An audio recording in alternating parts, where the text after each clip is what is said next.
mi ò wá sẹ́yìn lè wà mi ò wá.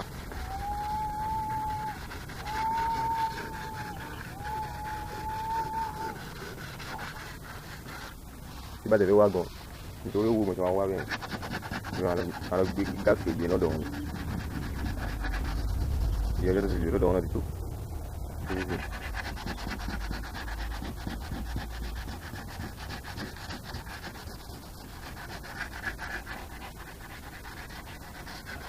Ẹ̀rọ bá ń bá wọn sọ ní ìdòwò.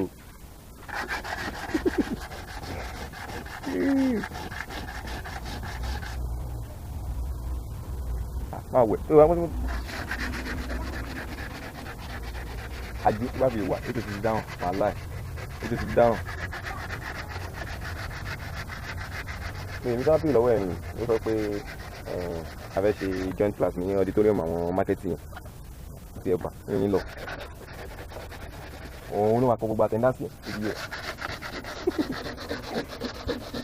Ní ẹ̀gbọ́n mọ̀ ní gbogbo attendance ẹ̀gbọ́n bá tálá kọ̀ gbogbo bá tálá kọ̀ torí ìjọba ṣé project àjọ ń ṣe náà gbogbo àpárátá àti wọ́n gan ó dẹ̀ wọ́n ẹ̀yìn ni o. Tábàdì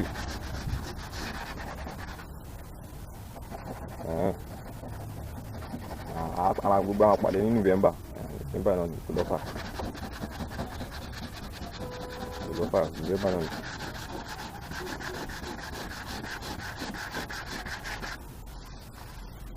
Àwọn àpàdé àní pàtàkì sí ìlú ìdáwó.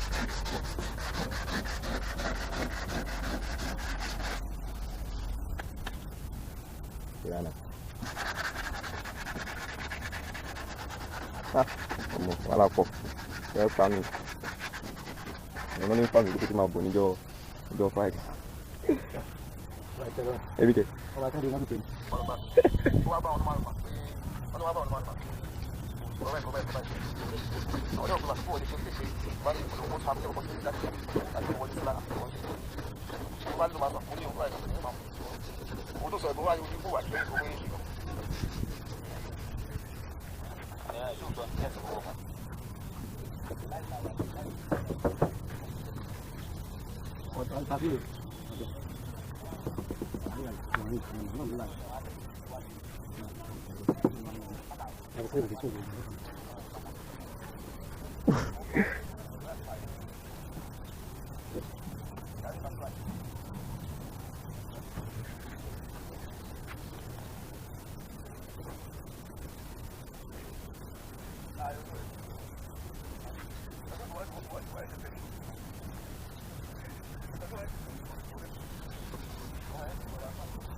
Video